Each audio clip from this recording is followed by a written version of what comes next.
ఆదికాండం 49వ అధ్యాయము 21వ వచనంలో యాకోబు నఫ్తాలిని గురించి అంటున్నాడు ఇలా ఏమని అంటే, నఫ్తాలి విడవబడిన లేడి, అతడు ఇంపైన మాటలు పలుకును. గమనించగలిగితే రెండవదిగా నఫ్తాలి ఎవరు అని అంటే, నఫ్తాలి విడవబడిన లేడి. ఎవరు నఫ్తాలి? ఎవరు? విడవబడిన లేడి, కట్టబడిన లేడి కాదు, విడవబడిన లేడి అనగా స్వాతంత్రతను కలిగినటువంటి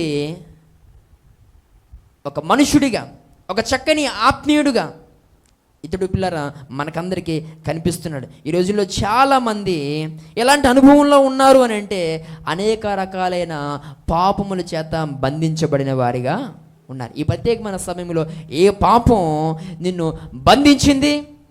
నఫ్తాలిని ఏ పాపము కూడా ఏం చేయలేదట, బంధించలేదట. ఈ రోజుల్లో పిల్లరా చాలామంది చాలా రకాలైన బంధకాల్లో ఉన్నారు. నేటి దినాల్లో కొంతమంది పాపపు బంధకాల్లో ఉన్నారు. దాని నుంచి ఎంత మాత్రము బయటకు రాలేకపోతున్నారు. అంతగా ఆ బంధకాలతో పీడించబడుతున్నటువంటి పరిస్థితి. మరికొంతమంది ఈ లోకంలో ఉన్నటువంటి కులాల చేత బంధించబడిన వారిగా ఉన్నారు. జాతి వర్గాలతో పిల్లర బంధించబడిన వారిగా నేటి దినాల్లో కొంతమంది ఉన్నారండి. వీరు దీనిలో నుంచి బయటికి రాలేకపోతున్నారు. ఈరోజులో చాలామంది కులం పేరుతో చచ్చిపోయేవారు ఉన్నారండి. కులం కోసం దేనికైనా రెడీ అంటున్నటువంటి వారు, నేను అవసరమైతే కులం కోసం ఏదైనా చేయడానికి లేకపోతే చేసుకోవడానికి సిద్ధంగా ఉన్నవారు చాలామంది ఉన్నారు. ఈ మాటలుంటున్న ప్రియ సహోదరి సహోదరుడా, మనము వ్యక్తినే ప్రేమించాలి కానీ వారు ఎవరన్న విషయం మనకు అనవసరం. దేవునికి స్తోత్రం కలుగునుగాక. హల్లెలూయా.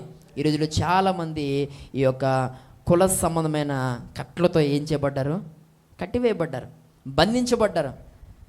ఆఖరికి వాళ్ళ ఇంట్లో పెంచుకునే కుక్కకున్న ఇంకిత జ్ఞానం కూడా వీళ్ళకి లేదు. వాళ్ళ ఇంటి పక్క వాళ్ళు వేరే కులం, కానీ ఒక్కొక్కసారి ఇది ఇక్కడ తినేసి అక్కడికి వెళ్ళి అక్కడే తింటుంది. నువ్వు చీయన్న వాళ్ళ మన కులం కాదన్నా అది ఏం చేస్తుంది? చక్కగా అక్కడికి వెళ్ళి వాళ్ళతో కలిసి ఆ కుక్కతో కూడా ఆడుకుని, అక్కడున్న వాళ్ళతో కూడా ఆడుకుని, నాకు క్యాస్ట్ ఫీలింగ్ లేదు అన్నట్టుగా తినేసి వస్తుంది. దాన్ని నువ్వేమంటావు చెప్పాలా? దాన్ని నువ్వేమంటావు? కుక్క అంటావు కదా. అంత ఏ ఫీలింగు లేకుండా ఆ పక్కింటికి వెళ్ళి వాళ్ళతో చక్కగా నడుచుకుని, ఏమంటే అక్కడ కుక్కతో కూడా ఆడుకుని వాళ్ళు పెట్టిన తినేసి చక్కగా మళ్ళీ నీ ఇంటికి వస్తే నువ్వు దాన్ని చీ అంటావు. దాన్ని ఏమంటావు? కుక్క అంటావు.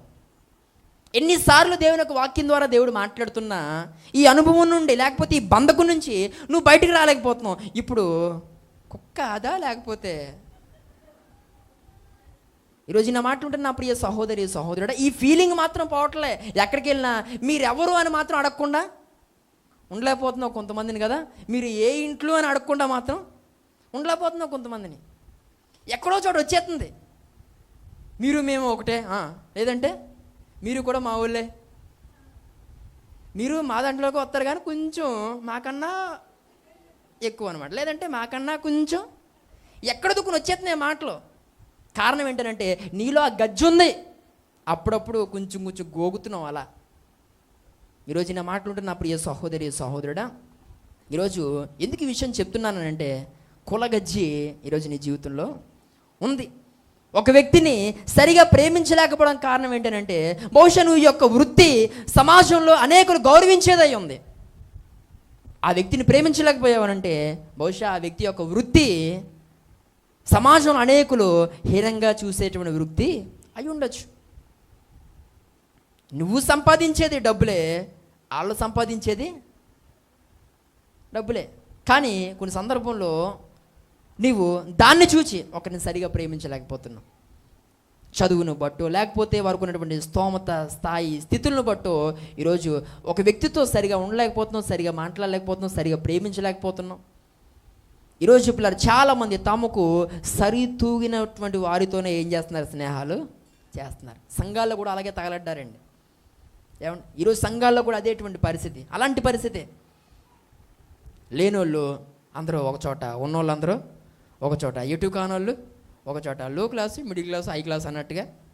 ఈరోజు పిల్లరా సంఘాల్లో చాలామంది తయారయ్యారు అలా. ప్రతి చోట ఇలాంటి ఇబ్బంది.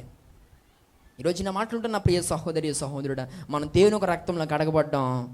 ఆయన నిన్ను తన రక్తంలో కడిగేటప్పుడు ఆయన ఏ కులాన్ని చూడలే, ఏమండి, ఏ ఒక్క వర్గాన్ని, ఏ జాతిని, లేకపోతే ఏ వంశాన్ని ఆయన చూడలే. ఆయన అందరినీ ఒకే రక్తములో ఆయన కడిగి పరిశుద్ధపరుచుకుని ఆయన పవిత్రపరుచుకున్నాడు. మనమందరం ఒక్కటే. దేవుని స్తోత్రం కలుగును గాక. ఈ ప్రత్యేకమైన సమయంలో అలాంటి లోక సంబంధమైనటువంటి ఆ పాపపు బంధకము నుండి నువ్వు విడిపించబడి మరలా ఈ కులం అనేటువంటి బంధకం చేతను మళ్ళీ ఏం చేయబడ్డావు అంటే, ఒక విషయంలో విడిపించబడుతున్నాం, ఇంకో దాని విషయంలో కట్టబడుతున్నాం. ఈరోజు నా మాట్లాడుతున్న నా ప్రియ సహోదరి సహోదరుడా, నువ్వు బంధకాలతో కట్టబడి ఉన్నంత కాలము నీ జీవితాల్లో నువ్వు దేవుని యొక్క ఆశీర్వాదాన్ని చూడలేవు. ఈ రోజుల్లో చాలామంది మూఢ నమ్మకాలతో కట్టబడ్డారు. ఒక ప్రక్క దేవుడు మాట్లాడినా ఎక్కడో చోట మరలా ఎదుటివారు ఇచ్చేటువంటి సలహా, ఇతరులు ఇచ్చేటువంటి సలహాలు తీసుకోవాలనిపిస్తుంది, ఆ ప్రకారంగా చేయాలనిపిస్తుంది. ప్రార్థన మీద కన్నా ఒక తాయితీ మీద నీకు ఉన్నటువంటి విశ్వాసం ఎక్కువగా ఉంటా ఉంది.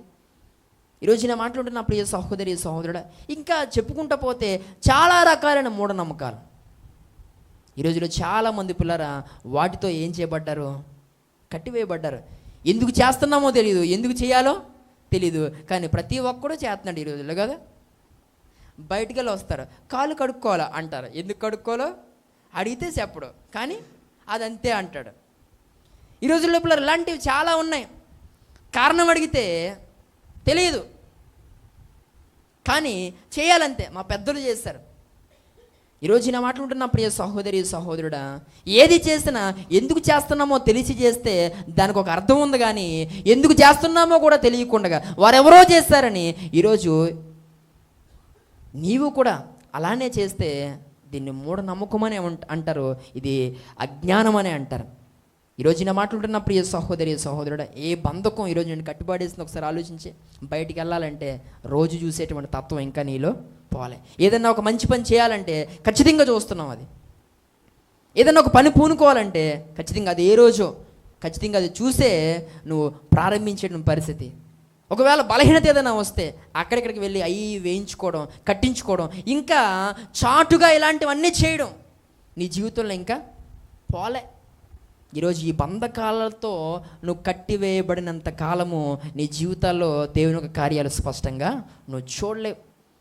నువ్వు ఈ బంధకాలలో నుండి నువ్వేం చేయబడాలి, విప్పబడాలి.